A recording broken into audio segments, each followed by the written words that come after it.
You know, and covering for this president is like putting makeup on a melanoma. You know, not only unsightly, but it's dangerous. I'd see that everybody's a hypocrite because everybody's imagined themselves standing there with his head. You know what I mean? I mean, maybe at least half the country. I really do. I hate them.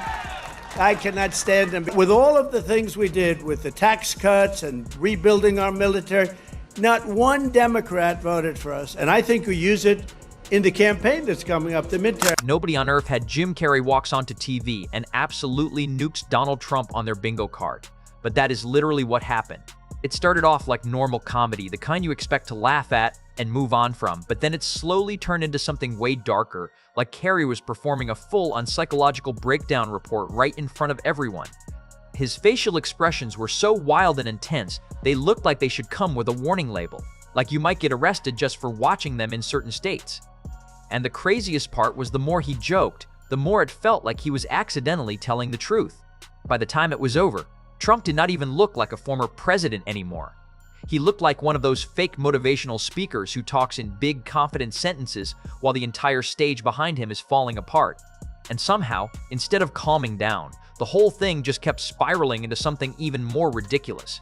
Spot. It's a very, very divided world, and those on I guess you'd call it the left side. I just call it the sensible side. Is, you know, we're sitting there watching this nonsense happen, and people come out and talk about it like we're. Once again, I look at the Democrats in front of me, and I realize there is absolutely nothing I can say to make them happy, or to make them stand, or smile, or applaud. Nothing I can do. I could find a cure to the. But before we get deeper into this mess, hit that like button and subscribe, because trust me, you do not want to miss what comes next. Every president eventually becomes a target for jokes. That is just how it goes. The weird thing with Trump is that comedians were not even exaggerating half the time. They sounded more like Administration is a rabid dog, and it's turning us upside down. And all, you know, as far as I'm concerned, it's as obvious as the nose on your face. You know, but people have made these elections and politics in general who they are, and it's not who you are. You can make a bad decision about a candidate. It's not who you are. It doesn't mean you're dumb. It doesn't mean you're different. I can break bread. And honestly, nobody understood that chaotic energy better than Jim Carrey, because he looked at Trump and somehow turned political satire into something that felt like stand-up comedy mixed with therapy, mixed with a nightmare you would have after eating sketchy fast food at 2 in the morning. Carrey did not treat Trump like a normal politician at all, because Trump never really behaved like one.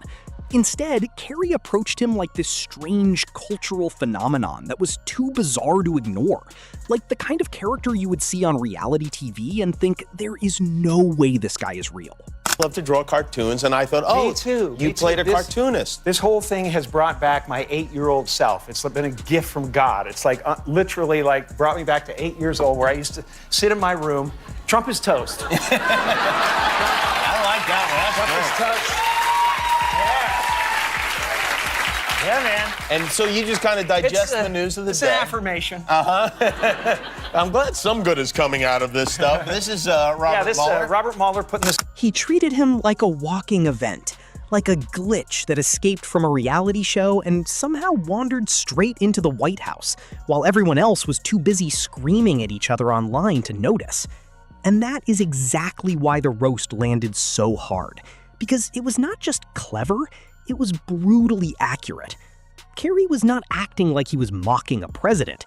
He was acting like he was documenting a national fever dream that somehow became official government policy. We are parentless. You know? And we are babysat by the television. We're taught how to think by the television. That's the dangerous thing about what's going on right now. There are generations growing up right now who are learning to lie. That lying is okay. That this kids say fake news. That you're supposed to hate half the country. You know? And if anything, we've got to get back to a place where we realize that a vote is not. Carrey was never just cracking jokes about speeches or political decisions. What he really did was tear apart the entire Trump performance, the nonstop showmanship of a man who seemed to believe that being louder automatically meant being smarter, and repeating something enough times could magically turn it into fact. And then Trump went and handed him fresh material on a silver platter when he decided to revive his ancient feud with Rosie O'Donnell and threatened to revoke her citizenship, which did not sound like a serious presidential move at all. It sounded like an old wrestling promoter who just discovered social media and decided to start swinging. The absurdity was instant comedy fuel, because even people who did not follow politics closely could see how insane it looked. Here was the President of the United States obsessing over a celebrity fight that belonged back in 2006.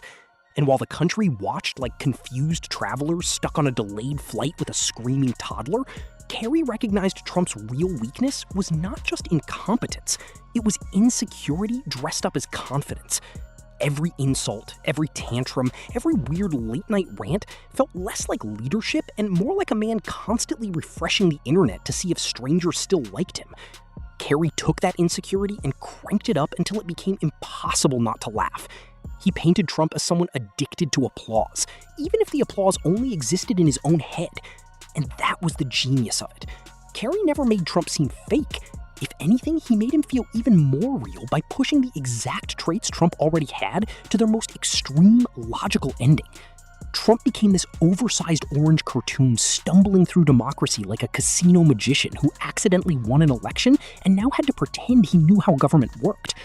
And the punch got even harder because Carrey connected Trump to something bigger than politics by framing him as the ultimate symbol of modern excess. I love people in this country. I love the heartland of this country. It has nothing to do with that. It has to do with it's become obvious that the choice was a bad one.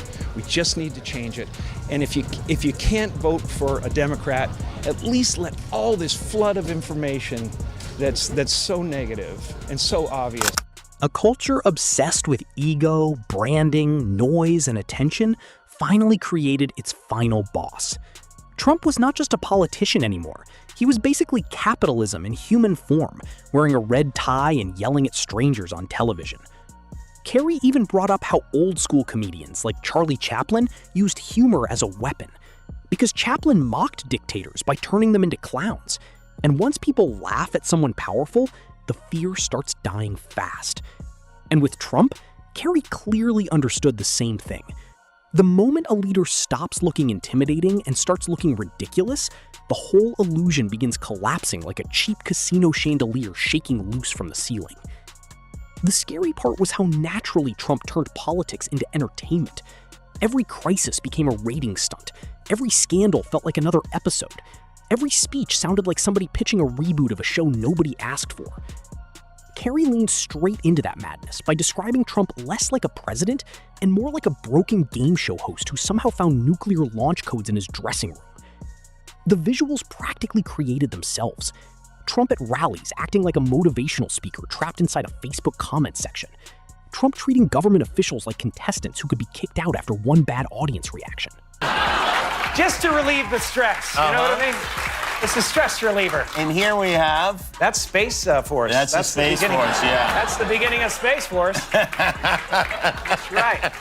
Makes me feel good. When you were a kid, would you draw caricatures of your friends, etc.? I did. I drew pictures of my teacher. Oh, really? And I don't have any of those with me. She actually stole... Wow, look at this. I can do anything with it. Trump acted like the Constitution was just a rough draft he could edit whenever his feelings got bruised. And somehow, the more reality got ridiculous, the more Carrey's jokes felt like they were turning into straight-up facts. One of the sharpest things Carrey focused on was Trump's relationship with the truth, because facts seemed to melt around him like ice cubes dropped into boiling soup. If something embarrassed him, it instantly became fake. If something made him look good, it instantly became legendary. And suddenly you were living in this bizarre alternate world where failure magically turned into victory as long as he repeated it enough times. Carrey nailed that perfectly by comparing Trump to a kid scribbling over a report card with crayons. With Trump, the absurdity was built in from the start, like factory-installed software you cannot uninstall. Carrey described Trump's presidency like a giant funhouse mirror maze, where every reflection screamed genius, no matter how distorted the image looked. And that metaphor stuck because it captured the whole vibe surrounding him. Loyalty mattered more than skill. Praise mattered more than results. Image mattered more than reality. It was basically government run like a branding campaign. And that branding campaign never stopped for a second. And because you voted Republican, you're not stupid, you're not different, you're not worthless. You know, I could break bread with anybody who voted for Trump. We could find some common ground to love each other through, you know?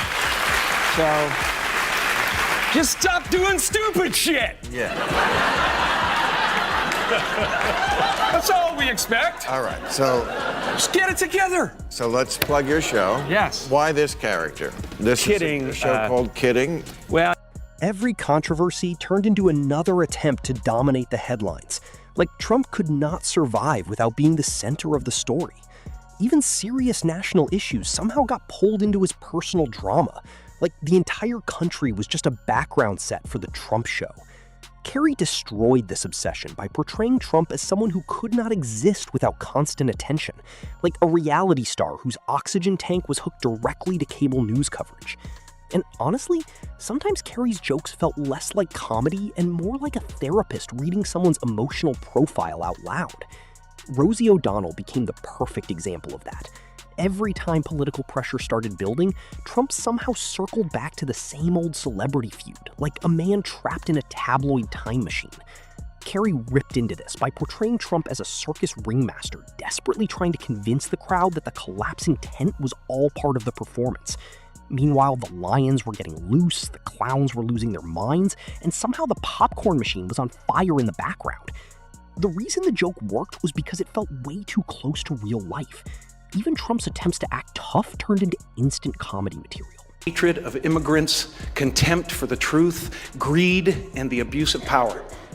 We are fighting those same evils today.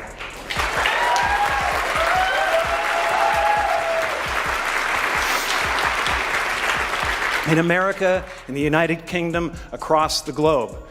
And we need to be clear, shamelessness is not and will never be a superpower. Carrey mocked the way Trump tried to sell himself as this unstoppable strongman while constantly reacting like a wounded teenager to criticism online at the weirdest hours of the night. It is hard to look fearless when you are clearly emotionally devastated by random comedians and cable news hosts. Carrey compared it to watching someone brag about being a legendary warrior while arguing with teenagers in a YouTube comment section. The whole thing was just non-stop ego, giant logos, and endless self-promotion, like a walking advertisement for himself. And honestly, the creepy part is, you can already imagine historians someday trying to give serious museum tours about it, while struggling not to laugh. Carrey also understood something deeper about satire, because the most powerful jokes are the ones that expose fragility. Trump spent years trying to project dominance, certainty, and strength, but Carrey kept dragging the spotlight back to the insecurity hiding under all that noise. The constant bragging stopped sounding like confidence and started sounding like desperation. I'm not always happy, that's for sure. Happy as the weather. And, but I do live in a sunny place. Right. Yeah, I just have enough rain to let the flowers grow. But, you know, because it's hard to find what you're looking for, especially when it's deep. Yeah, and basically I've learned how to, and I am as angry and caught up in this stuff as anybody. I'm outraged. It's like a carpet bombing of outrage that's happening. I see it in your art. Absolutely. You know, I first saw you, I didn't realize until I saw you on Jerry Seinfeld's coffee show. And that is exactly why Carrey's comedy drove Trump supporters insane. Because the jokes were not just insults, they attacked the myth itself. Because once you stop viewing Trump like some fearless titan and start seeing him like an insecure performer addicted to validation, the whole image collapses. Suddenly, the shouting does not feel powerful, it feels defensive. Sometimes he came off like a game show host, treating national disasters like weekly elimination rounds. Other times, he looked like a guy trying to steer democracy the same way someone drives a golf cart after losing an argument at a country club. Reckless, loud, and way too confident for no reason. the humor hit so hard because it connected directly to things people recognized in Trump's behavior. Even scandals and controversies became perfect material for Carrey's surreal style, because Trump constantly tried to redirect attention with spectacle, outrage, and chaos whenever things started going bad. It's the mark of a villain. Kidnapping children is not what great nations do. Almost half of America at this moment believes there is a sinister deep state diabolically plotting to what? Give them health care? What is the sinister plan here? Sure, I can afford the miracle drug for restless leg. Carrey framed that strategy like a magician panicking on stage and throwing glitter everywhere the moment the audience starts noticing the tricks are falling apart. One distraction created another distraction. One scandal produced a fresh headline. Politics stopped feeling like actual leadership and started feeling like a chaotic improv show where nobody knew the script, but everyone was still expected to clap at the end. And Carrey's satire became even more brutal because he never painted Trump as some evil genius. That was the real twist. A lot of critics acted like Trump was this brilliant mastermind controlling everything from the shadows. Carrey flipped that completely. His version of Trump was impulsive, reckless, insecure, and addicted to attention. A man stumbling into massive consequences while insisting everything was going perfectly. And honestly, that version felt way more believable. His comedy also reflected how exhausted the public was by that point. A lot of Americans were just tired. Every day felt like another bizarre episode of a show nobody asked for. Carrey captured that exhaustion perfectly by treating Trump's presidency like a series that should have ended seasons ago, but kept getting renewed because the producers loved controversy. Now I see it all the time on social media because can we show you a few of these? Sure, I'd love Okay, show the there's I love this one of Trump. It's real. Now, a lot of people don't know that that's Ryan and Nunez are the flying monkeys. Okay. Perhaps I wasn't detailed enough to. And then Lincoln is in there. He was my Lincoln crying. Lincoln symbolizes. I love for me that because Trump is always a president that actually, had the worst tribulations our country has ever faced. Even Trump's way of speaking became part of the roast. The exaggerated phrases, the strange nicknames, the endless self-congratulations. Carrey turned those speech habits into verbal cartoons that exposed how repetitive and performative they really sounded. Listening to Trump sometimes felt like watching someone try to improvise motivational quotes while taking a concussion test. But even with all the laughs, there was always something serious under Carrey's satire, and that is what separated him from random internet jokes. He believed ridicule mattered because powerful people should never become untouchable. Satire forces people to recognize absurdity instead of slowly accepting it as normal. And Trump created so much absurdity that comedians practically needed heavy machinery just to keep up. Carrey often framed the entire Trump phenomenon as a warning sign about what happens when celebrity culture collides with politics. America spent decades rewarding spectacle, branding, outrage, and attention-seeking behavior, and eventually that culture produced a political figure built entirely from those ingredients. Trump became the living symbol of a society obsessed with image instead of substance. Really, no. I used to be a guy who was experiencing the world, and now I feel like the world and the universe experiencing a guy. I think we got a little taste of that just a moment ago, yeah. And does the beard have anything to do with that? Well, here's the thing, the beard, yes. Everywhere I go, people talk about the beard. They go, what are you doing? Why are you growing a beard? Why are you growing a beard? It's like they can't really think about anything else. It's just not, cohesive. And that is why Carrey's roasts felt bigger than basic celebrity mocking. He was not just attacking Trump as a person, he was attacking the entire cultural machine that turned TV fame into political power. Trump started to look less like a random accident and more like the inevitable outcome of decades spent turning entertainment into identity. And Carrey refused to let the audience forget how strange that truth really was. By the end of his roasts, Trump did not look like the unstoppable political warrior his supporters imagined. Through Carrey's lens, He looked like a deeply insecure performer, desperately trying to control a collapsing stage production while pretending the falling scenery was part of the plan. Carrey peeled away the act layer by layer until all that was left was ego, insecurity, spectacle, and chaos wrapped together in an orange cloud of branding and noise. And once that illusion cracked, it became almost impossible to rebuild it. Because after seeing Trump through Carrey's bizarre comedic lens, the image of a towering strongman started looking less like reality and more like a man screaming genius into a funhouse mirror, while everyone else slowly backed away in confused silence. We in America are misinformed. Reality shows have warped our idea of what a hero is, or what the truth is. So tonight, I'd like to dedicate this award to those who remind us of our virtues, who remind us of the truth. To Sir Charles Chaplin, who battled McCarthyism into exile. To Christopher Steele, who tried to pull a thorn out of the paw of an ungrateful beast. To Christine Blasey. And maybe the most savage part of Carrey's satire was that it refused to let Trump control the storyline, which had always been Trump's greatest survival skill. For decades, he dominated attention by being louder, flashier, and more relentless than everyone around him. Most critics tried to fight him head-on, but Carrey did something different by turning him into a joke that Trump could not rewrite. Every angry tweet, every grievance-filled rally, every dramatic meltdown started feeling less like presidential leadership and more like a casino owner screaming at slot machines because they were not loving him enough. And that shift mattered, because satire changes how people remember history.